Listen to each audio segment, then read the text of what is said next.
नमस्कार, tortoise study centre से Bihar special 2025 PYQ के साथ हम सभी आगे हम लोग टॉपिक देखेंगे बिहार राज्य संबंधित प्रश्न पत्र। क्वेश्चन है ऐतिहासिक परिदृश्य। टॉपिक क्वेश्चन देखेंगे बिहार राज्य का प्रथम मुस्लिम विजेता कौन था? बिहार का प्रथम मुस्लिम विजेता कौन था?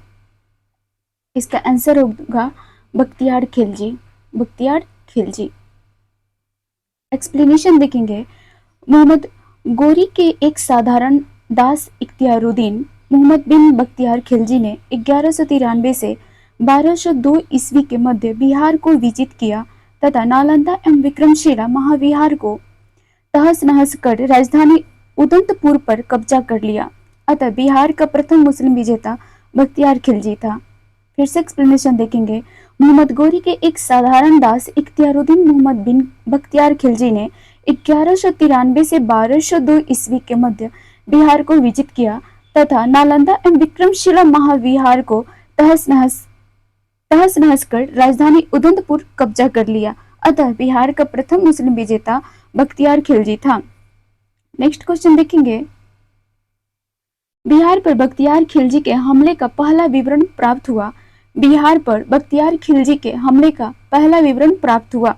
ये प्राप्त हुआ है तबकात ए नासिरी से। तबकात ए नासिरी से।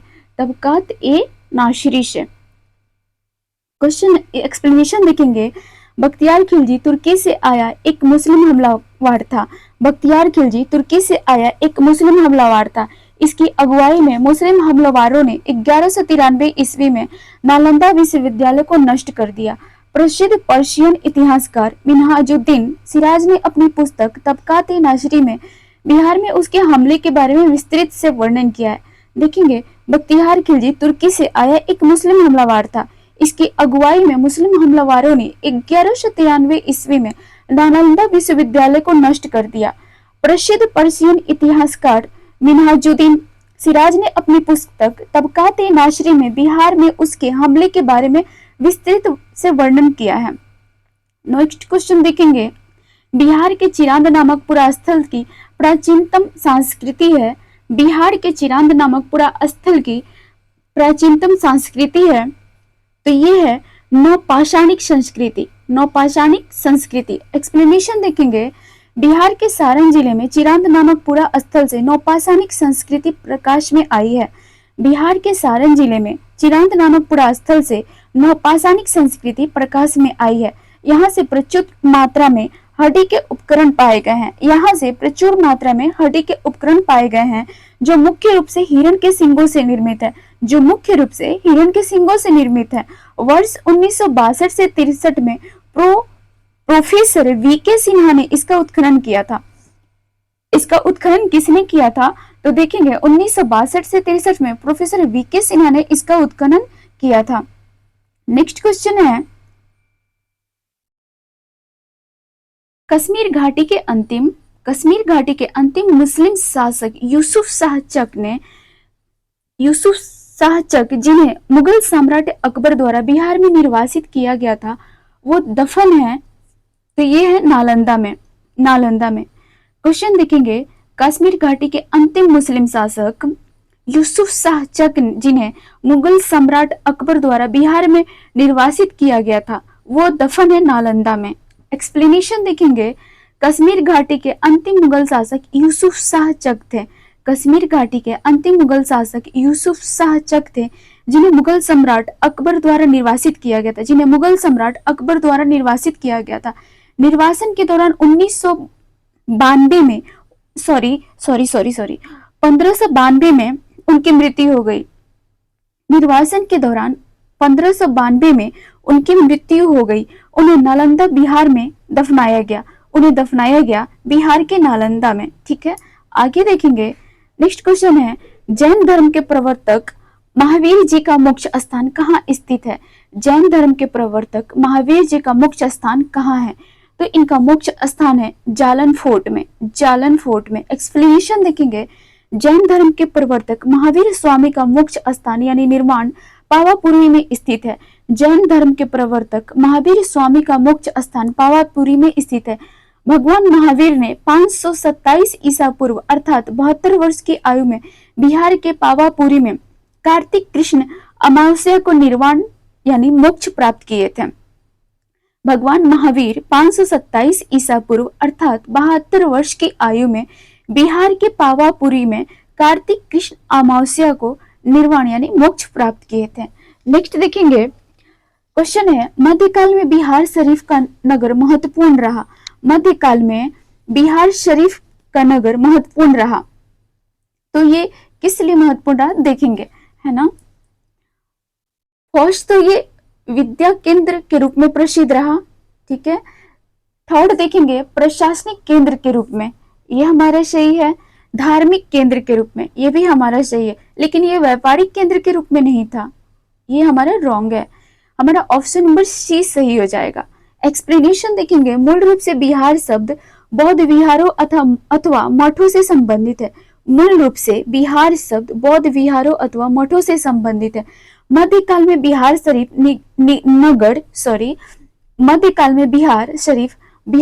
नगर विधा केंद्र, प्रशासनिक केंद्र और धार्मिक केंद्र के रूप में प्रसिद्ध था। यह पाल वंशीय शासक गोपाल द्वारा निर्मित करवाए गए उदंतपुरी विश्वविद्यालय एवं प्रसिद्ध सूफी संत शेख शफुद्दीन याहिया मनेरी के दरगाह के लिए जाना जाता था। पुनः एक्सप्लेनेशन देखेंगे, मूल रूप से बिहार शब्द और बिहारों अथवा मठों से संबंधित है। मध्यकाल में बिहार शरीफ नगर विद्या केंद्र, प्रशासनिक केंद्र और धार्मिक केंद्र के रूप में प्रसिद्ध था, ठीक है।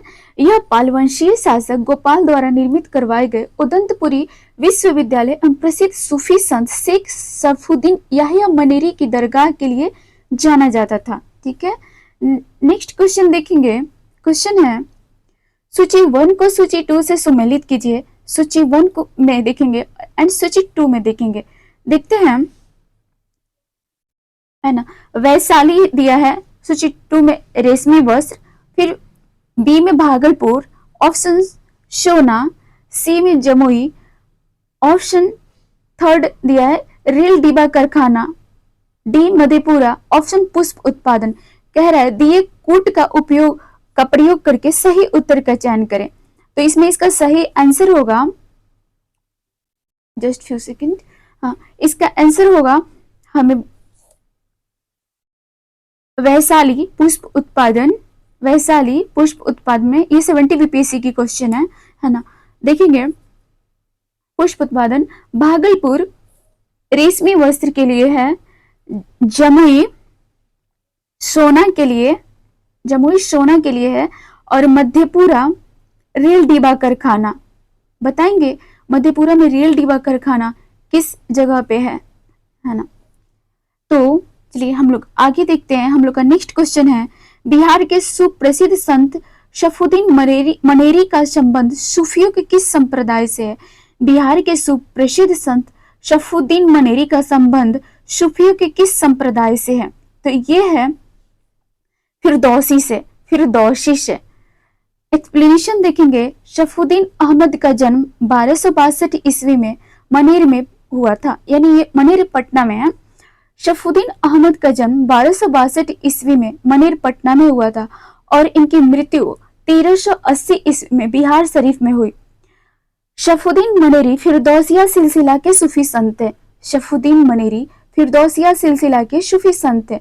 उन्होंने सुहरावर्दी की अरबी कृति अदब उल मुरीदीन पर एक भाष्य लिखा था। फिरदौसी ने सुहरावर्दी की अरबी कृति अदब उल मुरीदीन पर एक भाष्य लिखा। उनकी प्रसिद्ध कृति मकतूबात ए सदी है ना। नेक्स्ट क्वेश्चन देखेंगे, पटना को प्रांतीय राजधानी बनाया था।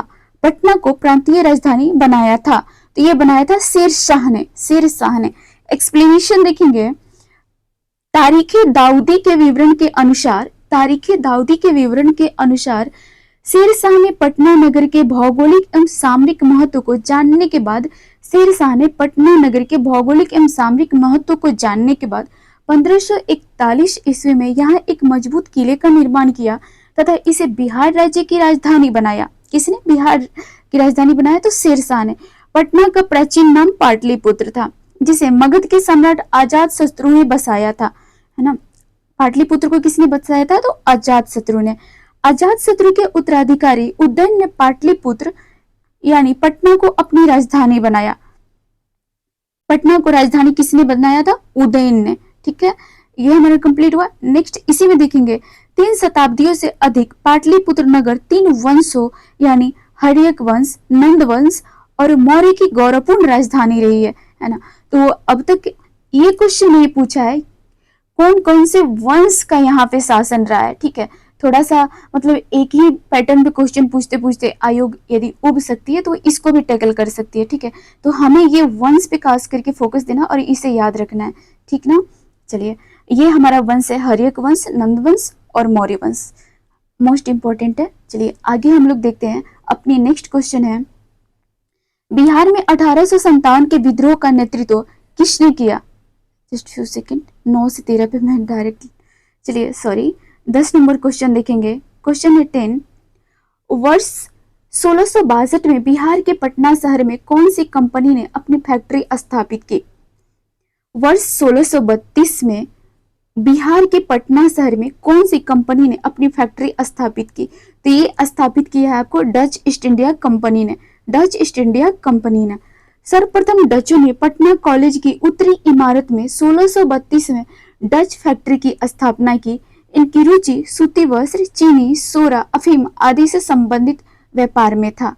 सर्वप्रथम डचों ने पटना कॉलेज की उत्तरी इमारत में यानी 1632 ईस्वी में डच फैक्ट्री की स्थापना की। इनकी रुचि सूती वस्त्र, चीनी, सोरा, अफीम आदि से संबंधित व्यापार में थे।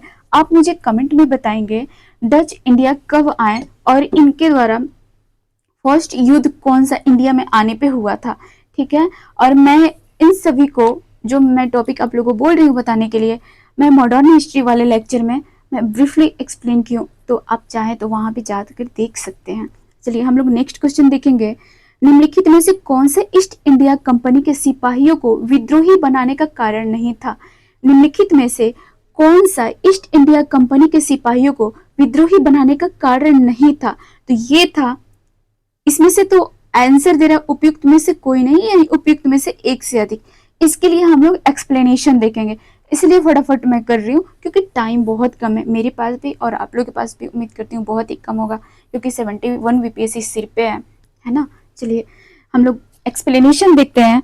अंग्रेज अधिकारियों की अक्षमता ईस्ट इंडिया कंपनी के सिपाहियों को विद्रोही बनाने का कारण नहीं था। अंग्रेजी अधिकारियों की अक्षमता ईस्ट इंडिया कंपनी के सिपाहियों को विद्रोही बनाने का कारण नहीं था। इन्हीं अधिकारियों की योग्यता के बल पर अंग्रेजी हुकूमत ने लगभग 90 वर्षों में पूरे भारत पर कब्जा कर लिया था। इसके अतिरिक्त अन्य सभी कारण सिपाहियों को विद्रोही बनाने में सहायक थे, है ना। नेक्स्ट क्वेश्चन है, निम्नलिखित में से कौन सा कथन सही है? निम्नलिखित में से कौन सा कथन सही है? देखेंगे, हम डायरेक्ट आंसर की बात करेंगे, पूरा ऑप्शन नहीं पढ़ेंगे, टाइम टेकन बहुत ज्यादा होगा, आप लोग का भी टाइम वेस्ट होगा। चलिए मेरी भी होगी, सबसे पहले तो मेरी होगी है ना। चलिए देखते हैं, आंसर होगा इसका 1857 में दरभंगा, डुमराव और हटवा के महाराजाओं और उनके साथी जमींदारों ने आदमी तथा पैसे से अंग्रेजी की मदद की थी। 1857 में दरभंगा, डुमराव और हटवा के महाराजाओं और उनके साथी जमींदारों ने आदमी तथा पैसे से अंग्रेजों की मदद की थी। ठीक है, एक्सप्लेनेशन देखेंगे और क्लियरिटी आ जाएगी। देखेंगे 1857 के स्वतंत्रता संग्राम में बिहार के कुछ प्रमुख जमींदारों ने अंग्रेजों की धन एवं जन दोनों से बड़ी सहायता की थी। 1857 के स्वतंत्रता संग्राम में बिहार के कुछ प्रमुख जमींदारों ने अंग्रेजों की धन एवं जन दोनों से बड़ी सहायता की थी। अंग्रेजों की इस प्रकार की मदद पहुंचाने वाले जमींदारों में दरभंगा, डुमराव एवं हटवा के जमींदार शामिल थे। दरभंगा, डुमराव एवं हटवा के जमींदार शामिल थे।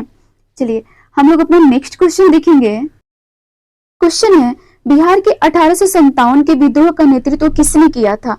क्वेश्चन है, बिहार में 1857 के विद्रोह का नेतृत्व किसने किया था? तो कुंवर सिंह ने किया था, कुंवर सिंह ने किया था। और आप लोग कमेंट में मुझे बताएंगे, जब कुंवर सिंह जी की मृत्यु हो गई थी तो फिर बिहार से नेतृत्व को किसने संभाला था? ठीक है, एक्सप्लेनेशन देखेंगे।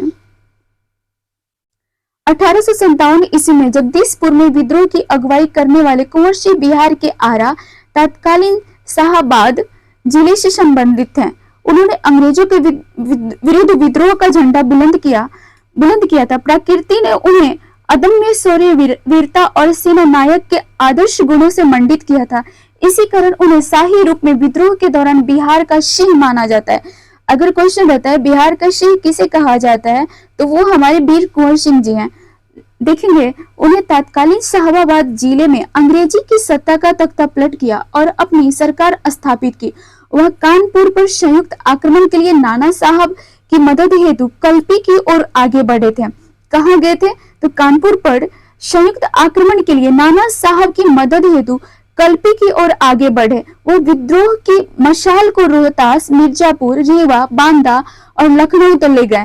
ठीक है, देखेंगे मशाल को वो रोहतास, मिर्जापुर, रीवा, बांदा और लखनऊ तक लेके गए, जहां उनका अत्यंत सम्मानपूर्ण स्वागत किया गया। अपनी अंतिम सफलता के रूप में उन्होंने अपने गृह नगर जगदीशपुर के निकट अंग्रेजों को बुरी तरह पराजित किया। इसी युद्ध के दौरान वे अंग्रेज सेनापति विलियम टेलर से पराजित होकर बुरी तरह घायल हो गए, है ना। क्वेश्चन रहेगा यदि कि अंतिम समय में वीर कुंवर सिंह मतलब युद्ध के दौरान अंग्रेज सेनापति वो कौन था जिससे वो पराजित हो गए थे, तो वो विलियम टेलर था, है ना। पराजित होकर घायल हो गए थे। ठीक है, चलिए हम लोग इसी में देखेंगे 9 मई 1858 को वीर गति प्राप्त हुई उनको, कुंवर सिंह जी को 9 मई 1858 को वीर गति प्राप्त हो गई। कुछ पुस्तकों में कुंवर सिंह के देहांत की तिथि 26 अप्रैल 1858 दी गई है। ये एनसीईआरटी अकॉर्डिंग बताया जा रहा है ना। देखेंगे उनकी मृत्यु के बाद उनके भाई अमर सिंह ने दिसंबर 1858 तक अंग्रेजों के विरुद्ध संघर्ष जारी रखा। देखिए यहाँ पे मिल ही गया, है ना। देखिए कुंवर सिंह जी की मृत्यु के बाद उनके भाई अमर सिंह ने दिसंबर 1858 तक अंग्रेजों के विरुद्ध संघर्ष जारी रखा। ठीक है, नेक्स्ट क्वेश्चन अपना देखेंगे, बिहार में 1857 की क्रांति को किसने नेतृत्व दिया था? देखेंगे बिहार में 1857 की क्रांति को किसने नेतृत्व दिया था? तो कुंवर सिंह जी ने दिया था। नेक्स्ट क्वेश्चन देखेंगे, बिहार में 1857 ईस्वी की क्रांति के नेता कुंवर सिंह का देहांत कब हुआ था, है ना। तो इनकी देहांत हुई थी 9 मई 1858 को, 9 मई 1858 को। आप ये बताएंगे जब ये पराजित हुए थे तो अंग्रेजों का सेनापति कौन था, है ना। चलिए हम लोग देखेंगे नेक्स्ट क्वेश्चन अपना, कुंवर सिंह राजा थे कहाँ के? कुंवर सिंह जी राजा थे कहाँ के? तो ये थे जगदीशपुर के। नेक्स्ट क्वेश्चन देखेंगे, क्वेश्चन है कुंवर सिंह जगदीशपुर में कब प्रविष्ट हुए थे, यानी वो गए थे। कुंवर सिंह जगदीशपुर में कब प्रविष्ट हुए थे? तो ये हुए थे 22 अप्रैल 1858 ईस्वी को, 22 अप्रैल 1858 ईस्वी को। एक्सप्लेनेशन देखेंगे, 22 अप्रैल 1858 को बाबूर कुंवर सिंह जी 1000 पैदल सैनिक एवं कुछ घुड़सवारों के साथ जगदीशपुर पहुंच गए, है ना। अपनी जख्मी बाह को खुद अपनी तलवार से काटकर उन्होंने गंगा को समर्पित कर दिया। कुंवर सिंह के जगदीशपुर लौटने की खबर पाकर अंग्रेजी सेना ली ग्रैंड के नेतृत्व में 22 से 23 अप्रैल 1858 की शाम को आरा से रवाना हुई थी। कहां से रवाना हुई थी? तो वो आरा से रवाना हुई थी। नेक्स्ट क्वेश्चन देखेंगे, बिहार में 1857 की क्रांति के दौरान पटना, आरा, शाहाबाद जिले में किसने नेतृत्व प्रदान किया? देखेंगे बिहार में 1857 की क्रांति के दौरान पटना, आरा, शाहाबाद जिले में किसने नेतृत्व किया था? तो ये किए थे कुंवर सिंह जी। एक्सप्लेनेशन देखेंगे, बिहार में 1857 की क्रांति के दौरान पटना, आरा और शाहाबाद जिले में कुंवर सिंह ने नेतृत्व किया था। फिर 1857 में जब उन्होंने दानापुर में तैनात सिपाहियों की कमान संभाली तब वो लगभग 80 वर्ष के थे, तब उनकी एज 80 वर्ष थी। नेक्स्ट क्वेश्चन देखेंगे, बंगाल और बिहार में भूमि पर किराएदारों के अधिकार को बंगाल किराएदारी अधिनियम द्वारा कब स्वीकार किया गया था? देखेंगे बंगाल और बिहार में भूमि पर किराएदारों के अधिकार को किराएदारों के अधिकार को बंगाल किराएदारी अधिनियम कब स्वीकार किया गया था? तो ये की गई थी आपको 1885 में। 1885 में एक्सप्लेनेशन देखेंगे। बंगाल किराएदारी अधिनियम 1885 के द्वारा बंगाल और बिहार में भूमि पर किराएदारों के अधिकार को स्वीकार किया गया। बंगाल किराएदारी अधिनियम 1885 के द्वारा बंगाल और बिहार में भूमि पर किराएदारों के अधिकार को स्वीकार किया गया। इस अधिनियम को बनाने का मुख्य उद्देश्य जमींदार काश्तकार की भूमि से संबंधित प्रथागत अधिकारों को प्रख्यापित करना था। इस अधिनियम को बनाने का मुख्य उद्देश्य क्या था? तो ये था जमींदार काश्तकार के भूमि से संबंधित प्रथागत अधिकारों को प्रख्यापित करना। आप मुझे बताएंगे काश्तकार किसे कहते हैं, ठीक ना? चलिए हम लोग अपना नेक्स्ट क्वेश्चन देखेंगे। नमक सत्याग्रह के दौरान बिहार में लोगों ने नमक बनाने के साथ साथ किस कर के विरोध के द्वारा सरकार का विरोध किया था? नमक सत्याग्रह के दौरान बिहार में लोगों ने नमक बनाने के साथ साथ किस कर के विरोध के द्वारा सरकार का विरोध किया था? तो ये कर थी आपको चौकीदारी कर थी। हम इसको एक्सप्लेनेशन इसका देखेंगे। महात्मा गांधी जी ने 12 मार्च 1930 को अपना प्रसिद्ध दांडी मार्च शुरू किया। उन्होंने साबरमती आश्रम से चुने हुए साथियों के साथ सत्याग्रह के लिए प्रस्थान किया था।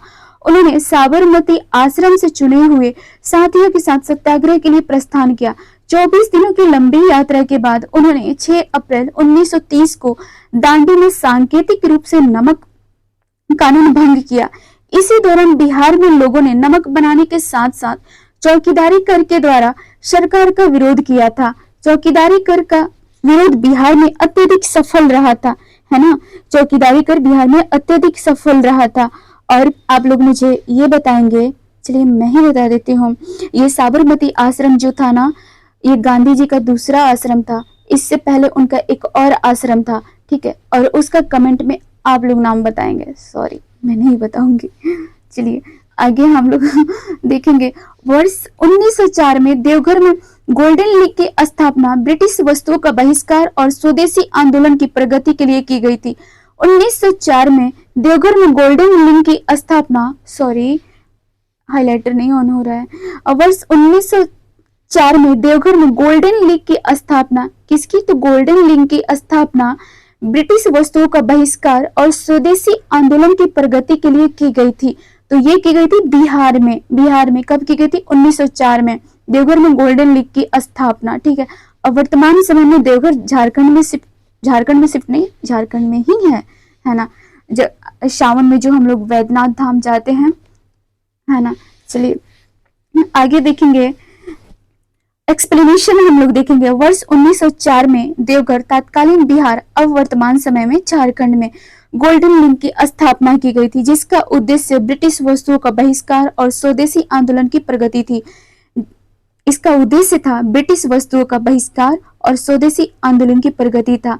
भागलपुर में आंदोलन की शुरुआत वर्ष 1906 में हुई थी, जहां सुरेंद्रनाथ बनर्जी ने अन्य समर्थकों के साथ स्वदेशवाद पर व्याख्यान दिया और इसका समर्थन किया था। नेक्स्ट क्वेश्चन देखेंगे। क्वेश्चन है, चंपारण में गांधी जी को आमंत्रण किसने दिया था? चंपारण में गांधी जी को आमंत्रण किसने दिया था? तो ये दिए थे राजकुमार शुक्ल जी ने, है ना? देखेंगे, राजकुमार शुक्ल ने महात्मा गांधी से लखनऊ में मुलाकात कर चंपारण आने का अनुरोध किया था। राजकुमार शुक्ल ने महात्मा गांधी से लखनऊ में मुलाकात कर चंपारण आने का अनुरोध किया था। चंपारण किसान आंदोलन का नेतृत्व करने के लिए वे गांधी जी के साथ कलकत्ता से 9 अप्रैल 1917 को प्रस्थान कर 10 अप्रैल को पटना पहुंचे थे। वे गांधी जी के साथ कलकत्ता से 9 अप्रैल 1917 को प्रस्थान कर 10 अप्रैल को पटना पहुंचे थे। अच्छा, एक चीज मैं आप लोग को बता देना चाहती हूँ। जब गांधी जी मोतिहारी यानी चंपारण गए थे, तो जो वहां का अंग्रेज अधिकारी था, वो जो उसका किचन शेफ था, उसको वो मतलब आदेश सजेशन तो नहीं कह सकते हैं, वो प्रॉपरली उसको, है ना, गाइडलाइन के साथ बोला था कि आप, है ना, गांधी जी के खाने में जहर मिला दो। जब उनके डिनर में जहर की बात उस बतख मियाँ को मिली थी, तो वो बतख मियाँ ने धीरे से किसको बताया था, तो राजेंद्र प्रसाद जी को बताया था। ठीक है, और उनका नाम, जिन्होंने इन्फॉर्मेशन दिया था उनका नाम बतख मियाँ था। तो आप लोग ध्यान रखना, ये बीपीएससी में भी क्वेश्चन पूछ चुकी है पीवाईक्यू में, शायद हम लोग को आगे मिले भी। चलिए हम लोग आगे कंटिन्यू करेंगे, देखेंगे। क्वेश्चन है, बिहार के किस नेता ने महात्मा गांधी के साथ किसान आंदोलन का नेतृत्व किया था? बिहार के किस नेता ने महात्मा गांधी के साथ किसान आंदोलन का नेतृत्व किया था? तो राजकुमार शुक्ल जी। क्वेश्चन है, देखेंगे, बिहार प्रांतीय किसान, कितना नंबर क्वेश्चन है, सॉरी, क्वेश्चन है, राजकुमार शुक्ल किस गांव के निवासी थे? राजकुमार शुक्ल किस गांव के निवासी थे? ये मुरली भराहुआ के थे, बिहार के ये मुरली भराहुआ के थे, है ना। राजकुमार शुक्ल पश्चिमी चंपारण जिले के मुरली भराहुआ नामक गांव के निवासी थे। राजकुमार शुक्ल जी पश्चिमी चंपारण जिले के मुरली भराहुआ नामक गांव के निवासी थे। इन्होंने महात्मा गांधी से लखनऊ में मुलाकात कर चंपारण आने का अनुरोध किया था। गांधी जी ने चंपारण पहुंचकर नील की खेती के खिलाफ सत्याग्रह शुरू किया था। गांधी जी ने चंपारण पहुंचकर नील की खेती के खिलाफ सत्याग्रह शुरू किया था। देखेंगे नेक्स्ट क्वेश्चन है, किसने दुखी दुखी आत्मा दुखी हृदय जैसे 6 नामों में के तहत लिखकर चंपारण के किसानों की दुर्दशा पर प्रकाश डाला है? किसने दुखी दुखी आत्मा दुखी हृदय जैसे 6 नामों के तहत लिखकर चंपारण किसानों की दुर्दशा पर प्रकाश डाला है? तो ये डाले हैं पीर मोहम्मद मुनीस ने। एक्सप्लेनेशन देखेंगे, पीर मोहम्मद मुनीस ने दुखी दुखी आत्मा दुखी हृदय जैसे 6 नामों से अपनी पुस्तक चंपारण में अंधेरे 13 मार्च 1916 और चंपारण की दुर्दशा 13 अप्रैल 1917 तथा दुखी हृदय फिर फरवरी 1916 को लिखकर चंपारण के किसानों की दुर्दशा पर प्रकाश डाला। चंपारण में महात्मा गांधी हिंदू मुस्लिम एकता आदि पर भी इन्होंने लेख लिखा है। चंपारण में महात्मा गांधी हिंदू मुस्लिम एकता आदि पर भी लेख लिखा है। ये मोस्ट इंपोर्टेंट है, आप लोग याद कर सकते हैं, है ना। चलिए हम लोग नेक्स्ट क्वेश्चन देखेंगे।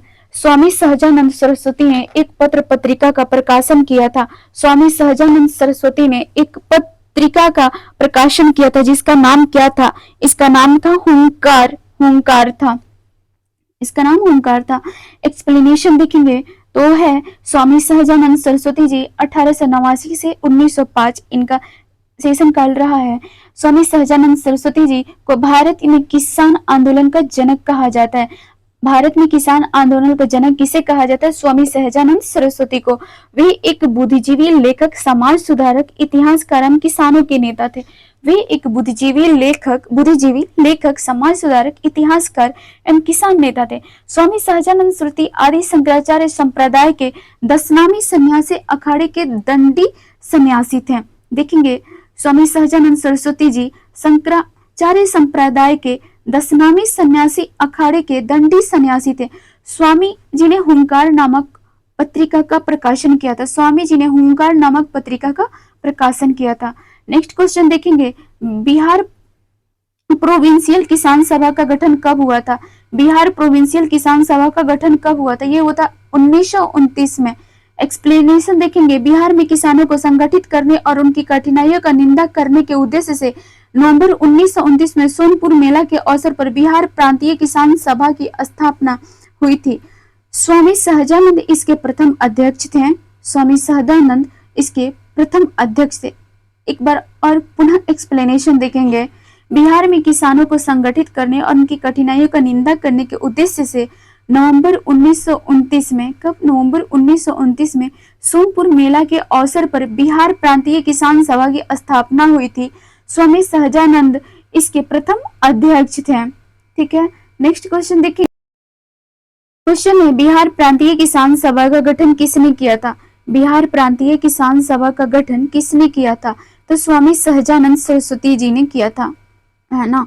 अभी चलिए एक्सप्लेनेशन देखेंगे। बिहार में किसान आंदोलन की शुरुआत स्वामी सहजानंद सरस्वती के नेतृत्व में हुई थी। बिहार में किसान आंदोलन की शुरुआत स्वामी सहजानंद सरस्वती के नेतृत्व में हुई। सहजानंद सरस्वती ने 1929 में बिहार प्रांतीय किसान सभा की स्थापना की, है ना। तो 1929 में बिहार प्रांतीय किसान सभा की स्थापना हुई। किसने किया था? सहजानंद सरस्वती जी ने, है ना। इस सभा का विस्तार बिहार के गांवों में करने में उनके कार्यानंद शर्मा, राहुल संस्कृत्यायन, पंचानन शर्मा, यदुनंद शर्मा आदि वामपंथी नेताओं का सहयोग था। स्वामी विवेकानंद भी बिहार के किसान नेता थे। देखेंगे स्वामी विवेकानंद भी बिहार के किसान नेता थे। नेक्स्ट क्वेश्चन देखेंगे, बिहार में 1929 में किसान सभा आंदोलन का आरंभ किसने किया था? बिहार में 1929 में किसान सभा आंदोलन का आरंभ किसने किया था? तो ये किया था स्वामी सहजानंद सरस्वती ने, स्वामी सहजानंद सरस्वती ने। क्वेश्चन है, इनमें से कौन बिहार का या के किसान नेता थे? है ना, देखेंगे इनमें से कौन बिहार के किसान नेता था या थे। ठीक है, देखते हैं। तो स्वामी विवेकानंद ये तो थे, स्वामी सहजानंद भी थे, है ना। सरदार वल्लभ भाई पटेल नहीं थे, सरदार वल्लभ भाई पटेल नहीं थे। इसका आंसर होगा 1 और 2। नेक्स्ट क्वेश्चन देखेंगे, बिहार के किस वामपंथी नेता ने बिहार प्रांतीय किसान सभा को लोकप्रिय बनाया था?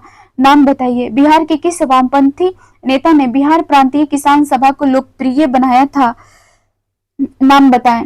तो ये बनाया गया था कार्यानंद शर्मा द्वारा। नेक्स्ट क्वेश्चन देखेंगे, इस क्वेश्चन का पहले हम लोग एक बार एक्सप्लेनेशन देख लेते हैं। किसान सभा आंदोलन बिहार में सहजानंद सरस्वती के नेतृत्व में शुरू हुआ, जिन्होंने वर्ष 1929 में महामंदी के बाद भारतीय कृषि में लगातार बढ़ रही समस्याओं के प्रतिक्रिया स्वरूप बिहार प्रांतीय किसान सभा की स्थापना यदुनंद शर्मा, कार्यानंद शर्मा एवं अन्य नेताओं के साथ की थी। बीपीकेएस की कल्पना सबसे पहले बिहार के सारण जिला के सोनपुर में मेले में हुई थी। बीपीकेएस की कल्पना सबसे पहले बिहार के सारण जिले के सोनपुर मेले में हुई थी। कार्यानंद शर्मा सूर्यगढ़ के सीपीआई एमएल नेता एवं स्वतंत्रता सेनानी थे। नेक्स्ट क्वेश्चन देखेंगे, बिहार में किस स्थान पर भारतीय राष्ट्रीय कांग्रेस का सन 1922 का अधिवेशन हुआ था? बिहार में किस स्थान पर भारतीय राष्ट्रीय कांग्रेस का सन 1922 का अधिवेशन हुआ था? तो ये हुआ था आपको गया में। एक्सप्लेनेशन देखेंगे, वर्ष 1922 का भारतीय राष्ट्रीय कांग्रेस अधिवेशन CR दास की अध्यक्षता में बिहार के गया जिला में आयोजित किया गया था। अब मुझे और वैसे बिहार में ना, एक मिनट, नेक्स्ट क्वेश्चन देखेंगे। क्वेश्चन है, एक मिनट, बिहार में कांग्रेस का प्रथम अधिवेशन कहाँ रखा गया था? बिहार में कांग्रेस का प्रथम अधिवेशन कहाँ रखा गया था? तो ये था आपको पटना में। बिहार में कांग्रेस का प्रथम अधिवेशन 1912 में पटना के बांकीपुर में आयोजित किया गया था। इस अधिवेशन की अध्यक्षता रघुनाथ नरसिंह मधोलकर द्वारा की गई थी। इस अधिवेशन के महासचिव सचिदानंद सिन्हा थे। मौलाना मजरूल हक स्वागत समिति के अध्यक्ष थे। नेक्स्ट क्वेश्चन देखेंगे, किसके प्रयत्नों से बिहार प्रांतीय कांग्रेस का दूसरा अधिवेशन हुआ था? किसके प्रयत्नों से बिहार प्रांतीय कांग्रेस का दूसरा अधिवेशन हुआ था? तो ये था श्री दीपनारायण सिंह। एक्सप्लेनेशन देखेंगे, श्री दीपनारायण सिंह के विशेष प्रयत्नों के फलस्वरूप बिहार प्रांतीय कांग्रेस का दूसरा अधिवेशन 9 से 10 अप्रैल 1909 को भागलपुर में संपन्न हुआ। इसके अध्यक्ष डॉक्टर सचिदानंद सिन्हा थे, है ना। अधिवेशन में जीके गोखले एवं श्री खड़े की विशेष उपस्थिति थी। जीके गोखले, है ना, एवं श्री खड़े की विशेष उपस्थिति थी। नेक्स्ट क्वेश्चन देखेंगे, बिहार के किस वकील ने असहयोग आंदोलन के समय अपनी लाभप्रद वकालत छोड़ दी थी? बिहार के किस वकील ने असहयोग आंदोलन के समय अपनी लाभप्रद वकालत छोड़ दी थी? तो ये थे राजेंद्र प्रसाद जी। क्वेश्चन देखेंगे 35 का एक्सप्लेनेशन देखेंगे। राजेंद्र प्रसाद ने असहयोग आंदोलन 1920 से 22 ईस्वी से, है ना, जोड़ने के लिए अपनी लाभप्रद वकालत छोड़ दी थी। राजेंद्र प्रसाद ने इंडिया डिवाइडेड नामक पुस्तक लिखी थी। नेक्स्ट क्वेश्चन देखेंगे, 1920 से 22 के असहयोग आंदोलन के दौरान बिहार में प्रचलित मान्यताओं में से एक यह थी कि उनकी जाति होगी, क्योंकि गांधी 1920 से 22 में असहयोग आंदोलनों के दौरान बिहार में प्रचलित मान्यताओं में से एक थी कि उनकी जाति होगी, क्योंकि गांधी, है ना, मतलब को अंग्रेजों को हराने का तरीका पता था, क्योंकि गांधी को अंग्रेजों को हराने का तरीका पता था। एक्सप्लेनेशन देखेंगे, गांधी जी ने वर्ष 1918 में गुजरात के अहमदाबाद में मिल मजदूरों की हड़ताल का सफल नेतृत्व किया। वर्ष 1920 में उनके द्वारा ब्रिटिश सरकार के साथ अहिंसक असहयोग में न सिर्फ वस्तुओं बल्कि भारत में अंग्रेजों द्वारा संचालित या उनकी मदद से चल रहे संस्थानों जैसे विधायिका, न्यायालय, कार्यालय या स्कूल का बहिष्कार भी शामिल था। इस कार्यक्रम में ने देश में जोश फूंक दिया, विदेशी शासन का फंदा काट दिया। गांधी जी ने हिंदुओं और मुसलमानों को भी एक साथ मंच पर ला दिया। गांधी जी का एक महान महामानव के रूप में उदय तथा उनके कृत्यों के फलस्वरूप अंग्रेजी शासकों में भय उत्पन्न होने के कारण बिहार के लोगों में विश्वास उत्पन्न हुआ कि हमारी जीत होगी, क्योंकि गांधी को अंग्रेजों को हराने का तरीका मालूम है ना। देखेंगे, बिहार के लोगों में विश्वास उत्पन्न हुआ था कि गांधी जी को लेकर के ना बिहार के लोगों के मन में ये था कि गांधी को ना अंग्रेजों को हराने का तरीका पता है ना, इसलिए मन में पॉजिटिव था, कुछ अच्छा होगा। चलिए आगे देखेंगे। क्वेश्चन है, गांधी जी के असहयोग आंदोलन में लोगों को शराब से परहेज करने का आग्रह किया गया था। गांधी जी के असहयोग आंदोलन में लोगों को शराब से परहेज करने का आग्रह किया गया था। फलस्वरूप सरकार के राजस्व में भारी कमी आई। एक प्रदेश की सरकार ने लोगों को फिर से शराब पीने को प्रेरित करने के लिए प्रमुख व्यक्तियों की एक सूची प्रसारित की जो शराब पीते थे। उस प्रदेश का नाम बताइए, है ना। तो ये है आपका बिहार। अभी वर्तमान समय में भी बिहार में शराब बंद है ना। चलिए एक्सप्लेनेशन देखेंगे। अंग्रेजी के असहयोग आंदोलन के फलस्वरूप लोगों के शराब से परहेज करने के चलते सरकार के राजस्व में भारी कमी आई। अतः बिहार एवं ओडिशा की सरकार ने शराब के स्वास्थ्य के लिए हितधारक प्रभाव को प्रचारित एवं प्रसारित करने के लिए ऐसे प्रसिद्ध महान लोगों की एक सूची जारी की जो शराब का सेवन करते थे।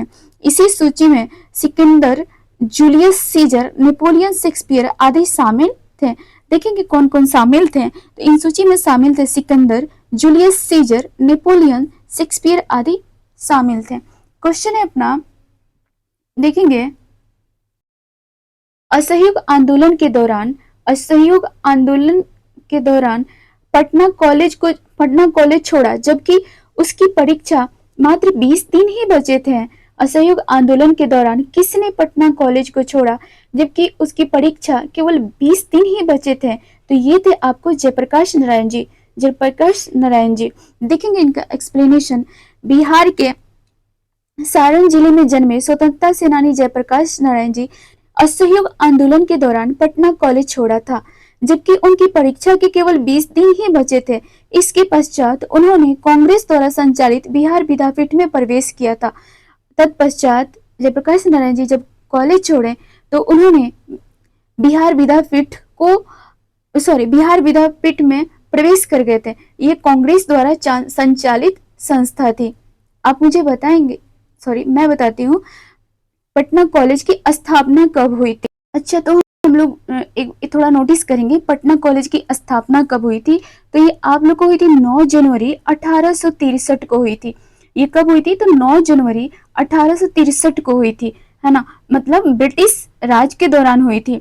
देखिए इसमें एक दूसरा पॉइंट हम लोग देखेंगे, मोस्ट इम्पोर्टेंट है कि 2 जनवरी 1952 को ना पुराने पटना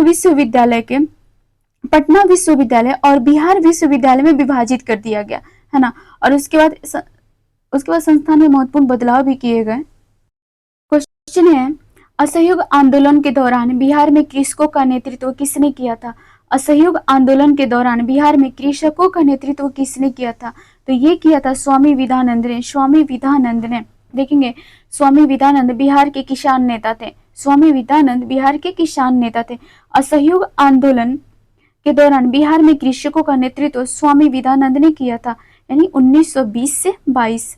विशेषकर उत्तर बिहार के कई जिलों में, खासकर दरभंगा के इलाकों में स्वामी विवेकानंद रैयतों को अपने अधिकार के बारे में सचेत करते रहे, है ना। विशेषकर कहाँ? तो उत्तर बिहार के कई जिलों में, है ना। जिधर आपको उत्तर बिहार में कौन सा लोकेशन आएगा, नेपाल बॉर्डर से जो टच करते हैं ना, उस उधर जितने सारे जिले हैं ना, गंगा नदी से उसके उत्तर में देखेंगे, है ना, आपको पश्चिमी चंपारण से लेकर किशनगंज तक बीच में जो भी जिले आते हैं उधर की बात कर रहे हैं ये, है ना। देखेंगे खासकर दरभंगा इलाकों में स्वामी विवेकानंद रैयतों को अपनी अधिकार के बारे में सचेत करते रहे, है ना। चलिए देखेंगे नेक्स्ट क्वेश्चन है अपना, भागलपुर में नमक सत्याग्रह का नेतृत्व किसने किया था। देखेंगे भागलपुर में नमक सत्याग्रह का नेतृत्व किसने किया था, तो ये किए थे महादेवलाल सर्राफ, महादेवलाल सर्राफ। एक्सप्लेनेशन देखेंगे 12 मार्च 1930 को महात्मा गांधी के नेतृत्व में सविनय अवज्ञा आंदोलन हुआ था। 12 मार्च 1930 को महात्मा गांधी के नेतृत्व में सविनय अवज्ञा आंदोलन का शुरू हुआ। बिहार में नमक सत्याग्रह का प्रारंभ 15 अप्रैल 1930 को चंपारण एवं सारण जिले में नमकीन मिट्टी से नमक बनाकर किया गया था। सोचिए वहां पे सी तो नहीं है। आप मुझे बताएंगे बिहार से एक क्वेश्चन भी है हमारे बुक में, है ना, कि मतलब समुद्र की दूरी कितनी है। ठीक है, चलिए 1930 को चंपारण एवं सारण जिले में नमकीन मिट्टी से नमक बनाकर किया गया। भागलपुर में नमक सत्याग्रह का नेतृत्व महादेवलाल सर्राफ। भागलपुर में नमक सत्याग्रह का नेतृत्व किसने किया था, तो ये थे आपके महादेवलाल सर्राफ, दीप नारायण सिंह, रामेश्वर नारायण अग्रवाल, कैलाश बिहारी लाल एंड जहरुल हसन हसमी ने किया था, हसनी ने किया था। नेक्स्ट क्वेश्चन है अपना, देखेंगे बिहार छात्र सम्मेलन का 16वां अधिवेशन कहाँ हुआ था। बिहार छात्र सम्मेलन का 16वां अधिवेशन कहाँ हुआ था, तो ये हुआ था हजारीबाग में। एक्सप्लेनेशन देखेंगे बिहार छात्र सम्मेलन, बिहारी स्टूडेंट कॉन्फ्रेंस यानी बिहार छात्र सम्मेलन का 16वां अधिवेशन अक्टूबर 1921 में हजारीबाग में हुआ था। इस अधिवेशन की अध्यक्षता सरला देवी ने की थी। है ना। अभी देखेंगे हजारीबाग वर्तमान समय में झारखंड में स्थित है ना। क्वेश्चन को चलिए एडिट नहीं किया गया है, चलिए, है ना, आगे देखते हैं। हजारीबाग में बिहारी स्टूडेंट कॉन्फ्रेंस का 16वां अधिवेशन हुआ था। हजारीबाग में बिहारी स्टूडेंट कॉन्फ्रेंस का 16वां अधिवेशन हुआ था। ये हुई थी आपको 1921 में। नेक्स्ट क्वेश्चन है, आजाद दास्ता बिहार में किस आंदोलन के दौरान सक्रिय रहा, तो ये सक्रिय रहा था आपको भारत छोड़ो आंदोलन के दौरान। भारत छोड़ो एक्सप्लेनेशन देखेंगे। भारत छोड़ो आंदोलन के दौरान जेल में से फरार होने के बाद जयप्रकाश नारायण ने बिहार में आजाद दास्ता गठित कर आंदोलन चलाया था। नेक्स्ट क्वेश्चन देखेंगे, बिहार में स्वराज दल का गठन किसने किया था। बिहार में स्वराज दल का गठन किसने किया था, ये थे आपके श्री कृष्ण सिंह। एक्सप्लेनेशन देखेंगे, असहयोग आंदोलन की असफलता के बाद स्वराज पार्टी कांग्रेस खिलाफत स्वराज पार्टी का गठन वर्ष 1923 में C.R. दास और मोतीलाल नेहरू ने किया था। C.R. दास इसके अध्यक्ष तथा मोतीलाल नेहरू इसके महासचिव थे। C.R. दास इसके अध्यक्ष थे एंड महासचिव आपके मोतीलाल नेहरू थे। देखेंगे बिहार में स्वराज दल की शाखा का गठन, बिहार राज्य में स्वराज दल की शाखा का गठन जिसके नेतृत्व श्री कृष्ण बनाए गए थे, जिसके नेता श्री कृष्ण सिंह बनाए गए थे। नेक्स्ट क्वेश्चन देखेंगे, पटना कॉलेज कब स्थापित हुआ था। देखिए क्वेश्चन आ गया, है ना, तो ये हुआ था आपको 1863 में, है ना। देखेंगे पटना कॉलेज की स्थापना 1863 ईस्वी में हुई थी। इसे बिहार के सबसे पुराने उच्च शिक्षा संस्थान के रूप में जाना जाता है, जो ऐतिहासिक और शैक्षणिक दोनों ही तरह से महत्वपूर्ण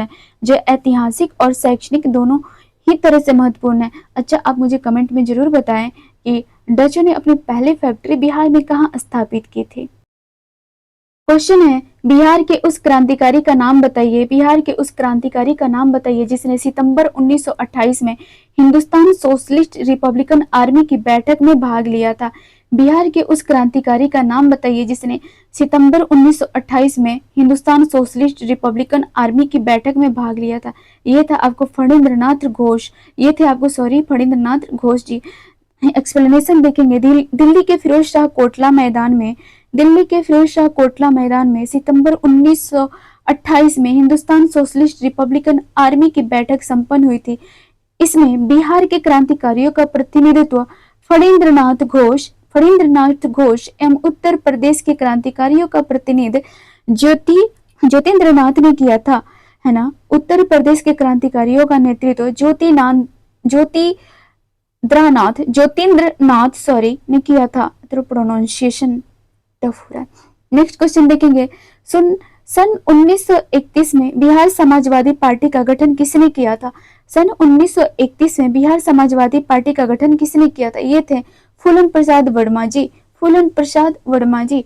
क्वेश्चन है अपना, सॉरी इसका एक्सप्लेनेशन देखेंगे। वर्ष 1931 में गंगा शरण सिंह, जयप्रकाश नारायण, फूलन प्रसाद वर्मा, अब्दुल बरी, राहुल संस्कृत्यायन तथा अंबिका सिन्हा ने बिहार सोशलिस्ट पार्टी का गठन किया था। देखेंगे बिहार सोशलिस्ट पार्टी का गठन किन किन ने किया था। यह है आपके 1931 में गंगा शरण सिंह, जयप्रकाश नारायण, फूलन प्रसाद वर्मा, अब्दुल बरी, राहुल संस्कृत्यायन तथा अंबिका सिंह ने किया था। जबकि मई 1934 में पटना में आचार्य नरेंद्र देव की अध्यक्षता में कांग्रेस सोशलिस्ट पार्टी की स्थापना हुई थी। देखेंगे हम कांग्रेस सोशलिस्ट पार्टी की स्थापना कब और किसने की, तो ये 1934 में आचार्य नरेंद्र देव की अध्यक्षता में की गई थी, है ना। चलिए नेक्स्ट क्वेश्चन है, बिहार कांग्रेस सोशलिस्ट पार्टी का गठन हुआ था। बिहार कांग्रेस सोशलिस्ट पार्टी का गठन हुआ था 1934 में। एक्सप्लेनेशन देखेंगे, वर्ष 1934 में गांधी जी ने पटना में एक वक्तव्य द्वारा सविनय अवज्ञा आंदोलन स्थगित करने का सुझाव दिया था, है ना। 18 मई को बिहार प्रदेश कांग्रेस कमेटी ने इसका पूरा समर्थन किया और बिहार में यह आंदोलन रुक गया। इस आंदोलन के परिणाम स्वरूप राजनीतिक चेतना प्रखर हुई। आंदोलन के क्रम में पुलिस एवं प्रशासन से संबंध भारतीय अधिकारियों और कर्मचारियों के मध्य भी राष्ट्रीय आंदोलन के प्रति सहानुभूति जागी। बिहार में कांग्रेस सोशलिस्ट पार्टी का गठन इसी समय वर्ष 1934 में हुआ। इसके गठन में जयप्रकाश नारायण की प्रमुख भूमिका थी। नेक्स्ट क्वेश्चन देखेंगे, 1934 में बनी बिहार सोशलिस्ट पार्टी के सचिव कौन थे? 1934 में बनी बिहार सोशलिस्ट पार्टी के सचिव कौन थे? तो ये थे जयप्रकाश नारायण जी थे। क्वेश्चन देखेंगे, एक्सप्लेनेशन देखेंगे। प्रथम अखिल भारतीय कांग्रेस समाजवादी कॉन्फ्रेंस का आयोजन बिहार समाजवादी पार्टी की ओर से मई 1934 में पटना में जयप्रकाश नारायण द्वारा हुआ था। इस कॉन्फ्रेंस की अध्यक्षता आचार्य नरेंद्र देव ने की। अखिल भारतीय समाजवादी कांग्रेस पार्टी का प्रथम वार्षिक अधिवेशन अक्टूबर 1934 में संपूर्णानंद की अध्यक्षता में बंबई में हुई थी। अखिल भारतीय समाजवादी कांग्रेस पार्टी का प्रथम वार्षिक अधिवेशन अक्टूबर 1934 में संपूर्णानंद की अध्यक्षता में बंबई में हुआ। इस मीटिंग में समाजवादी कांग्रेस की राष्ट्रीय एग्जीक्यूटिव यानी कार्यकारिणी का गठन हुआ, जिसके जनरल सेक्रेटरी महासचिव जयप्रकाश नारायण जी थे। नेक्स्ट क्वेश्चन देखेंगे, बिहार समाजवादी पार्टी, है ना, 1931 में गठित हुआ था। बिहार समाजवादी पार्टी का गठन किन्होंने किया था? तो ये किए थे आपको फूलन प्रसाद वर्मा और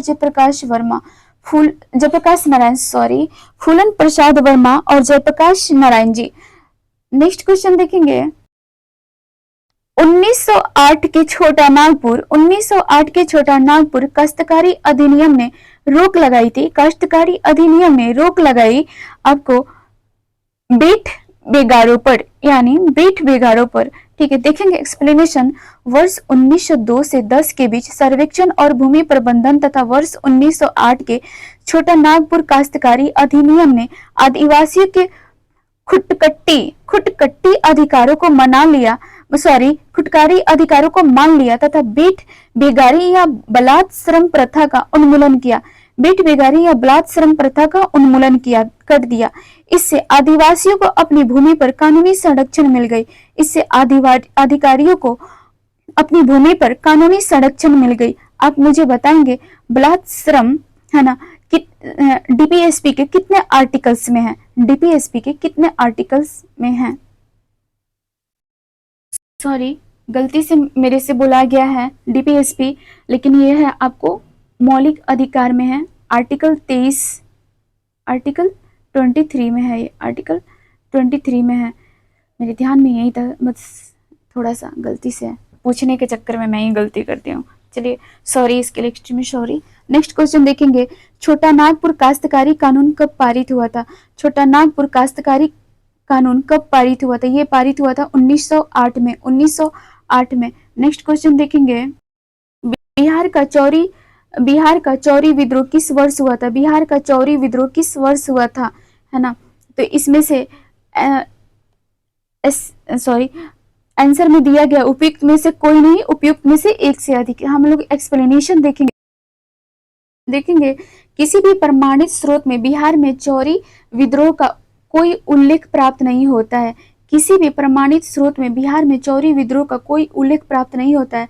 संभवतः यहाँ आयोग चुआर विद्रोह पूछना चाहता है ना? ज्ञातव्य है कि चुआर विद्रोह तत्कालीन बंगाल, बिहार, वर्तमान पश्चिमी बंगाल और झारखंड में 1769 से 70 ईस्वी तथा 1798 ईस्वी में बड़े पैमाने पर हुआ था। इस आधार पर इस प्रश्न का उत्तर विकल्प सी हो सकता है ना? चलिए हम लोग नेक्स्ट क्वेश्चन देखेंगे, बिहार में 3 कटिया पद्धति में नील की खेती के भूमि का कितना भाग अमानत रखा जाता था? बिहार में 3 कटिया पद्धति में नील की खेती के भूमि का कितना भाग अमानत रखा जाता था? तो ये था आपको 3/20। एक्सप्लेनेशन देखेंगे, बिहार के तत्कालीन चंपारण के किसानों को जमीन के 3/20 है ना हिस्से पर नील की खेती करना अनिवार्य था, है ना? जिससे 3 कटिया पद्धति कहते थे। वर्ष 1916 में लखनऊ में कांग्रेस अधिवेशन के दौरान चंपारण के राजकुमार शुक्ल के आमंत्रण पर महात्मा गांधी चंपारण आए। बाद में सरकार ने विवश होकर किसानों की स्थिति का सर्वेक्षण करने के लिए चंपारण एग्रेरियन कमेटी का गठन किया। कौन सी कमेटी गठन की गई थी? चंपारण एग्रेरियन कमेटी का गठन किया, जिसमें महात्मा गांधी स्वयं एक सदस्य थे। इस कमेटी की सलाह पर सरकार ने 3 कटिया पद्धति को समाप्त कर दिया और किसानों से अवैध रूप से वसूले गए धन का 25% भाग वापस कर दिया था। ठीक है, किसानों से अवैध रूप से वसूले गए धन का 25% भाग वापस कर दिया था। नेक्स्ट क्वेश्चन देखेंगे, बाबा ठाकुर दास ने पटना में किस सोसाइटी की स्थापना की थी? बाबा ठाकुर दास ने पटना में किस सोसाइटी की स्थापना की थी? ये थी रामकृष्ण मिशन सोसाइटी की। रामकृष्ण मिशन सोसाइटी की एक्सप्लेनेशन देखेंगे, बाबा ठाकुर दास ने वर्ष 1906 से 7 में पटना में रामकृष्ण मिशन सोसाइटी की स्थापना की, है ना? और दी मदरलैंड नाम समाचार पत्र का संपादन एवं प्रकाशन किया था। दी मदरलैंड नामक समाचार पत्र का संपादन एवं प्रकाशन किया था। नेक्स्ट क्वेश्चन देखेंगे, 1830 के दशक में पटना नगर केंद्र था। 1830 के दशक में पटना नगर केंद्र था। ये था आपको बहावी आंदोलन का। नेक्स्ट क्वेश्चन देखेंगे, इसका हम लोग एक्सप्लेनेशन देखेंगे। बहावी आंदोलन मूलतः अरब से आरंभ हुआ। बहावी आंदोलन मूलतः अरब से आरंभ हुआ। इसके आदि प्रवर्तक का नाम अब्दुल बहावी था। उन्हीं के नाम पर इसका नाम बहावी आंदोलन पड़ा, है ना? इसके आदि प्रवर्तक जो थे ना, उनका नाम अब्दुल बहावी था। उन्हीं के नाम पर इसका नाम बहावी आंदोलन पड़ा। आरंभ में यह सांस्कृतिक और धार्मिक आंदोलन था। भारत में बहावी आंदोलन के जन्मदाता देखेंगे, भारत में बहावी आंदोलन के जन्मदाता और आदि प्रचारक उत्तर प्रदेश के रायबरेली जिले के सैयद अहमद थे। उत्तर प्रदेश के रायबरेली जिले के सैयद अहमद थे, जो देखेंगे 1830 ईस्वी में सैयद अहमद की पटना यात्रा के समय पटना बहावी आंदोलन का प्रमुख केंद्र बन गया। 1830 ईस्वी में सैयद अहमद की पटना यात्रा के समय पटना बहावी आंदोलन का प्रमुख केंद्र बन गया था। कब बना? 1830 में विजिट किए थे ये सैयद अहमद जी पटना, तभी ये बना था। नेक्स्ट क्वेश्चन देखेंगे, 1922 से 23 में मुंगेर में किसान सभा का गठन किसने किया था? 1922 से 23 में मुंगेर किसान सभा का गठन किसने किया था? तो ये इसमें आंसर में दिया है उपयुक्त में से कोई नहीं या उपयुक्त में से एक से अधिक। तो हम लोग एक्सप्लेनेशन को देखेंगे तब हमारा आंसर मिल जाएगा। देखते हैं, बिहार में किसानों को संगठित करने के उद्देश्य से मुंगेर में वर्ष 1922 से 23 में किसान सभा का गठन शाह मोहम्मद जुबैर और श्री कृष्ण सिंह द्वारा किया गया था, है ना। किसान सभा का गठन शाह मोहम्मद जुबैर और श्री कृष्ण सिंह द्वारा किया गया, परंतु किसान आंदोलन का निर्णायक मोड़ स्वामी सहजानंद सरस्वती ने 4 मार्च 1928 को किसान सभा की औपचारिक ढंग से स्थापना करके किया था। 4 मार्च 1928 को किसान सभा की औपचारिक ढंग से स्थापना करके किया। वर्ष 1929 में स्वामी सहजानंद ने प्रांतीय किसान सभा की स्थापना की और इसके प्रथम अध्यक्ष बने थे। प्रांतीय किसान सभा की स्थापना की और इसके प्रथम अध्यक्ष बने थे। कौन थे वो? स्वामी सहजानंद सरस्वती जी। टाइम क्या था? 1929। चलिए हम लोग अपना नेक्स्ट क्वेश्चन देखेंगे। बिहार किसान सभा से कौन जुड़ा था? बिहार किसान सभा से कौन जुड़े थे, है ना। इसमें आंसर दे रहा है उपयुक्त में से कोई नहीं और उपयुक्त में से एक से अधिक। तो चलिए हम लोग देखते हैं अपना नेक्स्ट क्वेश्चन, इसके अकॉर्डिंग नहीं फुलफिल कर रहा होगा। पटना में 1913 में अनुशीलन समिति की शाखा की स्थापना किसने की थी? पटना में 1913 में अनुशीलन समिति की शाखा की स्थापना किसने की थी? तो ये की गई थी सचिंद्रनाथ सान्याल द्वारा। एक्सप्लेनेशन देखेंगे। क्रांतिकारी गतिविधियों की चलाने के लिए सचिंद्रनाथ सान्याल ने वर्ष 1913 में पटना में अनुशीलन समिति की एक शाखा की स्थापना की थी। क्रांतिकारी गतिविधियों को चलाने के लिए सचिंद्रनाथ सान्याल ने वर्ष 1913 में पटना में अनुशीलन समिति की एक शाखा की स्थापना की। इस समिति का उद्देश्य संगठित हिंसात्मक साधनों द्वारा अंग्रेजी शासन को नष्ट करके स्वतंत्रता प्राप्त करना था, है ना। चलिए आगे हम लोग अपना क्वेश्चन देखेंगे। Mahatma Gandhi and Bihar some reminiscences के लेखक कौन थे? Mahatma Gandhi and Bihar some reminiscences के लेखक कौन थे? तो ये थे आपके कर्पूरी ठाकुर। कर्पूरी ठाकुर। क्वेश्चन देखेंगे पुनः। Mahatma Gandhi and Bihar some reminiscences के लेखक कौन है? तो ये थे डॉक्टर राजेंद्र प्रसाद। इतना टफ नेम है। चलिए हम लोग अपना नेक्स्ट क्वेश्चन देखेंगे। इस क्वेश्चन का ना एक्सप्लेनेशन देखेंगे। महात्मा गांधी एंड बिहार और सम रेमिनिसेंसेस के लेखक भारत के पहले राष्ट्रपति डॉक्टर राजेंद्र प्रसाद जी हैं, है ना। अब बताएंगे बिहार में सबसे ऊंची मूर्ति कहाँ इनकी स्थापित की जा रही है ना। चलिए अगला क्वेश्चन देखेंगे। जुलाई 2019 में बिहार के महापाषाणिक स्थान मेगालिथिक साइट के पहले प्रलेखन के लिए विशेषज्ञों ने निम्नलिखित में से किस जिले का दौरा किया है? तो ये क्या है? कैमूर का। एक्सप्लेनेशन है। जुलाई 2019 में बिहार के महापाषाणिक स्थान मेगालिथिक साइट के पहले प्रलेख के लिए विशेषज्ञों के दल ने कैमूर जिले का दौरा किया। नवंबर 2018 में खोजकर्ताओं ने खोज के बाद यह संकेत दिया था कि बिहार भी एक महापाषाणिक सांस्कृतिक स्थल वाला राज्य है ना। नेक्स्ट क्वेश्चन देखेंगे। जयप्रकाश नारायण को कौन सी उपाधि दी गई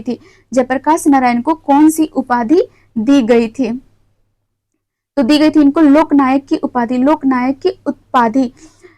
एक्सप्लेनेशन है। जयप्रकाश नारायण को लोकनायक के नाम से भी जाना जाता है। वर्ष 1942 में भारत छोड़ो आंदोलन के दौरान उन्होंने डॉक्टर राम मनोहर लोहिया तथा अरुणा अशरफ अली के साथ मिलकर गुप्त रूप से भारतीय जनता को संगठित किया था, है ना।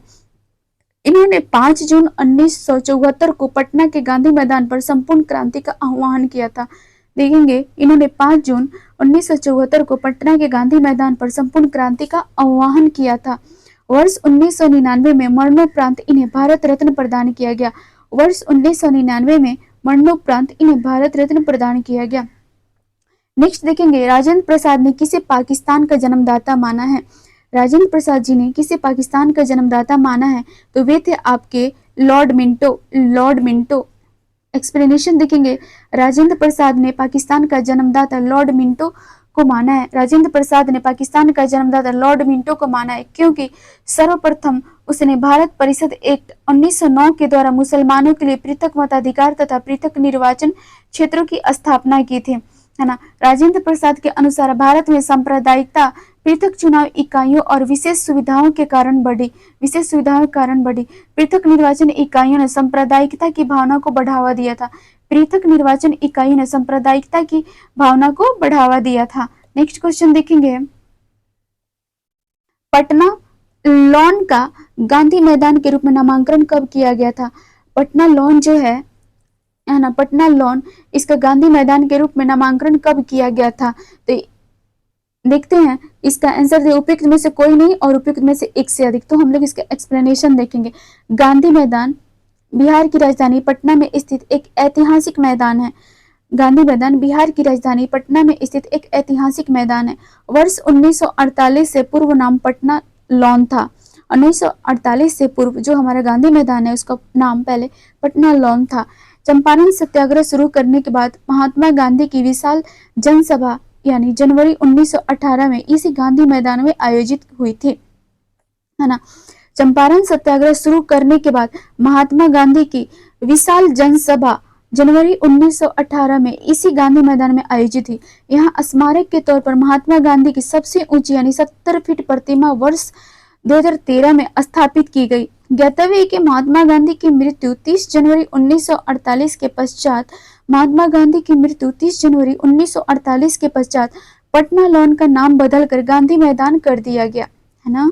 यानी गांधी जी की मृत्यु के बाद पटना लॉन जो था उसका नाम गांधी मैदान कर दिया गया उनके सम्मान में, उनकी याद में। चलिए नेक्स्ट क्वेश्चन देखेंगे, बिहार मुंडा के गुरु कौन थे? सॉरी, बिरसा मुंडा के गुरु कौन थे? बिरसा मुंडा के गुरु कौन थे? तो ये थे आपके आनंद पांडे थे। एक्सप्लेनेशन देखेंगे, बिरसा मुंडा के गुरु का नाम आनंद पांडे था। बिरसा मुंडा ने मुंडा विद्रोह 1899 से 1900 का नेतृत्व किया था। उनका जन्म 1875 ईस्वी में उल्ली हाथू गांव में हुआ था। उनकी शिक्षा दीक्षा चाईबासा में हुई थी। जर्मन धर्म प्रचारकों से प्रभावित होकर वह ईसाई बन गए, किंतु उनकी आत्म पिपासा शांत नहीं हुई। वह अपने पूर्वजों के मौलिक मुंडा धर्म में विश्वास करते थे। वह हिंदू धर्म की विचारधारा से भी अत्यधिक प्रभावित थे। देखेंगे 1895 ईस्वी में उन्होंने एक नए संप्रदाय का प्रचलन किया, जिसके आधार पर उन्होंने बेंगो यानी देवी देवताओं की जगह शिंगबोंग एक देवता की पूजा करने को कहा। ठीक है, लोग उन्हें साक्षात ईश्वर का अवतार समझने लगे। मुंडा विद्रोह के दौरान 3 फरवरी 1900 को बिरसा को पकड़ लिया गया और जेल में ही उनकी मृत्यु हो गई। ठीक है, नेक्स्ट क्वेश्चन देखेंगे, बिरसा को सोते हुए पकड़ा गया था। तो ये इन्हें पकड़ा गया था आपको 3 फरवरी 1990 को। क्वेश्चन का एक्सप्लेनेशन देखेंगे, बिरसा मुंडा को 3 फरवरी 1900 को चक्रधरपुर सिंहभूम के जमकोपाई वन में सोते हुए गिरफ्तार किया गया था। वो वन का क्या नाम था? जमकोपाई। ठीक है, और वो पकड़े गए थे 3 फरवरी 1900 को। ठीक है, और देखेंगे जून 1900 में जेल में ही उनकी मृत्यु हो गई थी। नेक्स्ट क्वेश्चन देखेंगे, उस क्षेत्र की पहचान करें जहां संथालों ने 1855 से 56 में अपनी सरकार की घोषणा कर दी थी। उस क्षेत्र की पहचान करें जहां संथालों ने 1855 से 56 में अपनी सरकार की घोषणा कर दी थी। ये थी भागलपुर का राजमहल क्षेत्र।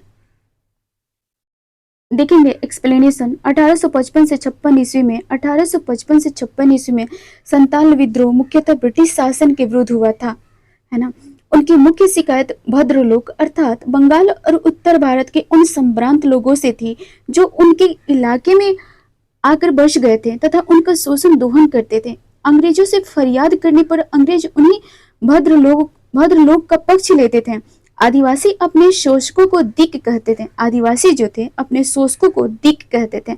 1855 ईस्वी में सिद्धो कानू, 1855 ईस्वी में सिद्धो कानू भाइयों ने के नेतृत्व में संथाल एकत्रित हुए और अपने इलाके का स्वयं शासन करने की इच्छा जाहिर की। विद्रोह प्रारंभ हुआ और व्यापक रूप धारण कर लिया। विद्रोहियों ने भागलपुर और राजमहल के बीच संचार व्यवस्था को ठप कर दिया। संपूर्ण क्षेत्र उनके शासन के अंतर्गत आ गया। उन्होंने अब कंपनी के शासन के अंत की तो घोषणा कर दी। उन्होंने कंपनी के शासन के अंत की घोषणा कर दी। चलिए हम लोग नेक्स्ट क्वेश्चन देखेंगे। क्वेश्चन है 1857 के विद्रोह ने बिहार के कई नगरों को प्रभावित किया था। 1857 के विद्रोह ने बिहार के कई नगरों को प्रभावित किया। बिहार के विभिन्न नगरों में विद्रोह के विस्फोट का सही क्रम निम्नलिखित में से कौन सा है? तो ये है आपको रोहिणी, पटना, मुजफ्फरपुर, जगदीशपुर।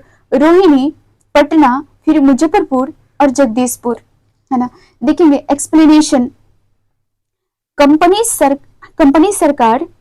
सरकार कई कारणों से बिहार को महत्वपूर्ण प्रशासनिक क्षेत्र मानती थी। कंपनी सरकार जो थी कई कारणों से बिहार को महत्वपूर्ण प्रशासनिक क्षेत्र मानती थी। संथाल परगना, जिलांतगढ़, देवघर सब डिवीजन के रोहिणी नामक गांव में देसी स्थल सेना के 5वीं इरेगुलर कैवलरी की एक कंपनी का मुख्यालय था। 7 से 12 जून 1857 की संध्या में 7 से 12 जून 1857 की संध्या में पहल इसी टुकड़े ने विद्रोह किया था।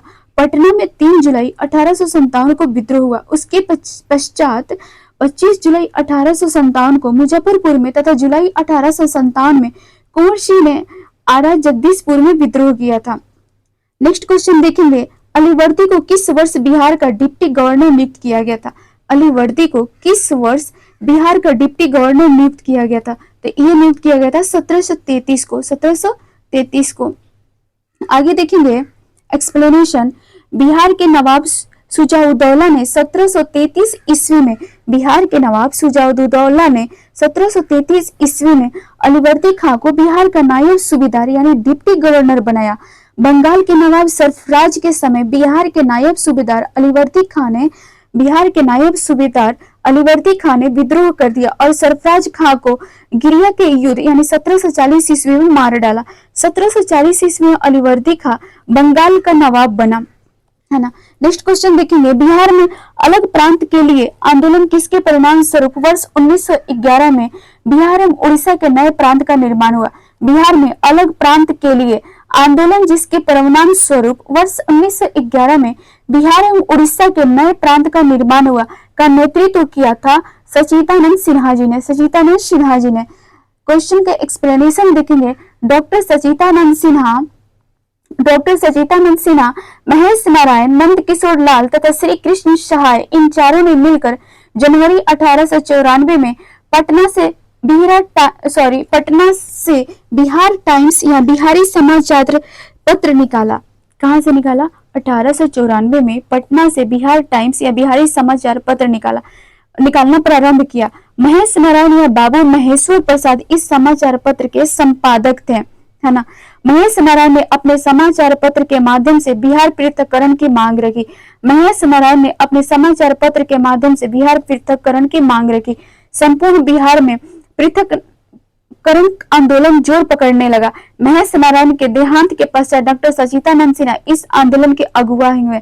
ब्रह्मदेव नारायण, अली इमाम, मजहरुल हक, हसन इमाम डॉक्टर सिन्हा के साथ हो गए। वर्ष 1908 से 9 में बिहार प्रादेशिक सम्मेलन का आयोजन किया गया था। वर्ष 1908 से 9 में बिहार प्रादेशिक सम्मेलन का आयोजन किया गया था। इसमें बिहार के पृथक राज्य का दर्जा दिए जाने की मांग की गई, जिससे 12 दिसंबर 1911 को दिल्ली में आयोजित शाही दरबार में स्वीकार किया गया। ठीक है। अप्रैल 1912 यानी 22 मार्च 1912 को बिहार उड़ीसा को सम्मिलित कर बिहार और उड़ीसा प्रांत का उदय हुआ, जिसकी राजधानी पटना बनी। भारत शासन अधिनियम 1935 द्वारा 1 अप्रैल 1936 को उड़ीसा को बिहार से अलग नया राज्य बना दिया गया। नेक्स्ट क्वेश्चन देखेंगे। किस अधिनियम के तहत बिहार एक अलग राज्य बना था? किस अधिनियम के तहत बिहार एक अलग राज्य बना था? तो ये था भारत सरकार अधिनियम 1935। एक्सप्लेनेशन देखेंगे, भारत सरकार अधिनियम 1919 के अंतर्गत 29 दिसंबर 1920 को बिहार और उड़ीसा के गवर्नर का प्रांत घोषित किया गया। भारत सरकार अधिनियम 1935 के अधीन बिहार और उड़ीसा प्रांत को अलग करके दोनों को नया प्रांत बना दिया गया। नेक्स्ट देखेंगे, बिहार राज्य कब प्रतिष्ठित हुआ? बिहार राज्य कब प्रतिष्ठित हुआ? तो ये हुआ था आपको, उपयुक्त में से कोई नहीं दे रहा है, उपयुक्त में से कोई नहीं, तो हम लोग इसका एक्सप्लेनेशन देखेंगे। क्वेश्चन है और एक्सप्लेनेशन है, 22 मार्च 1912 को जारी उद्घोषणा के द्वारा बंगाल प्रेसिडेंसी से बिहार एवं उड़ीसा को अलग करके बिहार नाम से नए राज्य का गठन किया गया। 22 मार्च 1912 को जारी उद्घोषणा के द्वारा बंगाल प्रेसिडेंसी से बिहार एवं उड़ीसा को अलग करके बिहार नाम से नए राज्य का गठन किया गया, जो 1 अप्रैल 1912 से प्रभावी हुआ। 1 अप्रैल 1936 को बिहार एवं उड़ीसा दोनों पृथक राज्य के रूप में अस्तित्व में आए। 1936 को बिहार एवं उड़ीसा दोनों पृथक राज्य के रूप में अस्तित्व में आए। 22 मार्च को बिहार दिवस मनाया जाता है। 22 मार्च को बिहार दिवस मनाया जाता है। नेक्स्ट देखेंगे, कब बिहार पहली बार ब्रिटिश शासित भारत के तहत बंगाल प्रेसिडेंसी से अलग हुआ था? कब बिहार पहली ब्रिटिश शासित भारत के तहत बंगाल प्रेसिडेंसी से अलग हुआ था? तो ये अलग हुआ था 1912 को। एक्सप्लेनेशन देखेंगे, अप्रैल 1912 में बिहार औपचारिक तौर पर बृहत्तर बंगाल से अलग हुआ था। बिहार औपचारिक तौर पर बृहत्तर बंगाल से अलग हुआ था। नेक्स्ट देखेंगे, 1930 और 1932 में बाहरी कांग्रेस ने सफलतापूर्वक अंग्रेजी हुकूमत को किस जिले से नाकाम कर दिया था? अंग्रेजी हुकूमत को किस जिले से नाकाम कर दिया था? ये था मुंगेर से। एक्सप्लेनेशन है, वर्ष 1930 से 1932 के मध्य बरही कांग्रेस ने मुंगेर जिले में सफलतापूर्वक अंग्रेजी हुकूमत को नाकाम कर दिया था। नेक्स्ट है, सन 1939 में बिहार में अंबारी सत्याग्रह का नेतृत्व किसने किया था? तो ये किया था आपको राहुल सांस्कृत्यायन ने। मोस्ट इंपॉर्टेंट है, आप लोग ध्यान में रखेंगे। एक्सप्लेनेशन देखेंगे, वर्ष 1939 में बिहार में अंबारी सत्याग्रह का नेतृत्व राहुल सांस्कृत्यायन ने किया था। वर्ष 1939 में बिहार में अंबारी सत्याग्रह का नेतृत्व राहुल सांस्कृत्यायन ने किया था। नेक्स्ट क्वेश्चन है, बिहार यूथ लीग का गठन कब हुआ था? बिहार यूथ लीग का गठन कब हुआ था? तो ये हुआ था 1928 में। एक्सप्लेनेशन है, प्रसिद्ध क्रांतिकारी और स्वतंत्रता सेनानी प्रोफेसर ज्ञान साहा के आदेश से के आदेश से वर्ष 1928 में मोतिहारी पूर्वी चंपारण में बिहार यूथ लीग की स्थापना की गई थी। पुनः देखेंगे, प्रसिद्ध क्रांतिकारी और स्वतंत्रता सेनानी प्रोफेसर ज्ञान साहा के आदेश से वर्ष 1928 में मोतिहारी में बिहार यूथ लीग की स्थापना की गई थी। नेक्स्ट क्वेश्चन देखेंगे, बिहार में यद्यपि जमींदारी सांविधिक रूप से 1952 में हटा दी गई थी। बिहार में यद्यपि जमींदारी सांविधिक रूप से 1952 में हटा दी गई थी, तथापि भू नियंत्रण का सामाजिक आधार निम्नलिखित के हाथों में रहा। ये रहा था प्रधान जाति के हिंदू, है ना। एक्सप्लेनेशन देखेंगे, वर्ष 1950 में बिहार सरकार द्वारा बिहार भूमि सुधार अधिनियम पारित किया गया, जिसे सर्वोच्च न्यायालय ने संस्तुति प्रदान की। वर्ष 1954 तथा वर्ष 1959 में इसे संशोधन किया गया, लेकिन इस अधिनियम में कुछ व्यवस्था ऐसी थी जिसके तहत वे घर, बगीचा, तालाब, पुस्तकालय, व्यापार आदि के उद्देश्य से जमीन का एक बड़ा हिस्सा अपने पास रख सकते थे। इसके अलावा कानून का क्रियान्वयन धीमा होने के कारण भी जमीन का प्रधान जातियों का कब्जा बन गया। नेक्स्ट क्वेश्चन देखेंगे, प्रभावती देवी किस क्षेत्र की स्वतंत्रता सेनानी थी? प्रभावती देवी किस क्षेत्र की स्वतंत्रता संग्राम सेनानी थी? तो ये थी पटना की। एक्सप्लेनेशन देखेंगे, स्वतंत्रता आंदोलन में बिहार की महिलाओं में महत्वपूर्ण योगदान दिया। इन महिलाओं में सरला देवी, प्रभावती देवी, राजवंशी देवी, सुनीता देवी तथा राधिका देवी प्रमुख थी। देखेंगे, सरला देवी, प्रभावती देवी, राजवंशी देवी, सुनीता देवी, राधिका देवी प्रमुख थी बिहार के स्वतंत्रता आंदोलन में। प्रभावती देवी पटना की स्वतंत्रता संग्राम की सेनानी थी। प्रभावती देवी पटना की स्वतंत्रता संग्राम की स्वतंत्रता सेनानी थी। नेक्स्ट क्वेश्चन देखेंगे, श्री नरहरि सिंह नारायण क्या थे? श्री नरहरि सिंह नारायण क्या थे? तो ये समाजवादी थे, समाजवादी थे। नेक्स्ट क्वेश्चन देखेंगे, श्री जगत नारायण लाल, श्री जगत नारायण लाल की पत्नी का नाम था, श्री जगत नारायण जी जो थे उनकी पत्नी का नाम क्या था? तो श्रीमती रामप्यारी देवी, श्री रामप्यारी था। श्री देखेंगे एक्सप्लेनेशन, श्री जगत नारायण लाल की पत्नी का नाम रामप्यारी देवी था। भारत छोड़ो आंदोलन के दौरान रामप्यारी देवी ने बांकीपुर में सभा को संबोधित किया था। भारत छोड़ो आंदोलन के दौरान रामप्यारी देवी ने बांकीपुर में सभा को संबोधित किया, लोगों से सरकारी नौकरी छोड़ने का आह्वान किया था, लोगों से सरकारी नौकरी छोड़ने का आह्वान किया था, है ना। नेक्स्ट क्वेश्चन देखेंगे, क्वेश्चन है आधुनिक बिहार का निर्माता किसे माना जाता है? आधुनिक बिहार का निर्माता किसे माना जाता है? तो ये आपके सचिदानंद सिन्हा, सचिदानंद सिन्हा। एक्सप्लेनेशन देखेंगे, सचिदानंद सिन्हा भारत के प्रसिद्ध राजनीतिज्ञ, शिक्षाविद, अधिवक्ता एवं पत्रकार थे। सचिदानंद सिन्हा भारत के प्रसिद्ध राजनीतिक, शिक्षाविद, अधिवक्ता एवं पत्रकार थे। उन्हें आधुनिक बिहार प्रांत का वास्तविक निर्माता माना जाता है। उन्हें आधुनिक बिहार प्रांत का वास्तविक निर्माता माना जाता है। बिहार के बंगाल से पृथक्करण आंदोलन के वे आत्मा थे। बिहार के बंगाल से पृथक्करण आंदोलन के वे आत्मा थे और बिहार एवं उड़ीसा प्रांत का गठन उनके अथक प्रयासों का ही प्रतिफल था। देखेंगे, सचिदानंद सिन्हा को संविधान सभा का प्रथम अस्थायी अध्यक्ष बनाया गया था। सचिदानंद सिन्हा को संविधान सभा का प्रथम अस्थायी अध्यक्ष बनाया गया था। संविधान सभा की पहली बैठक 9 दिसंबर 1946 को संसद भवन के सेंट्रल हॉल में सचिदानंद सिन्हा की अध्यक्षता में हुई थी। संविधान सभा की पहली बैठक 9 दिसंबर 1946 को संसद भवन के सेंट्रल हॉल में सचिदानंद सिन्हा की अध्यक्षता में हुई थी। इसके अतिरिक्त बिहार के प्रथम मुख्यमंत्री डॉक्टर श्री कृष्ण को भी आधुनिक बिहार का निर्माता कहा जाता है। आधुनिक बिहार का निर्माता किसे कहा जाता है? तो वो हमारे हैं श्री कृष्ण सिंह, है ना, श्री कृष्ण सिंह, है ना। अब थैंक यू, इसमें इतना ही हम लोग किए इस लेक्चर में। नेक्स्ट लेक्चर होगा हम लोग का राजनीतिक परिदृश्य और उसमें 1-2 टॉपिक मैं और ऐड कर दूंगी, लेकिन हमारा आप लोग को फर्स्ट देखना होगा तो राजनीतिक परिदृश्य ही मिलेगा, है ना। तो चलिए थैंक यू, मिलते हैं नेक्स्ट लेक्चर में।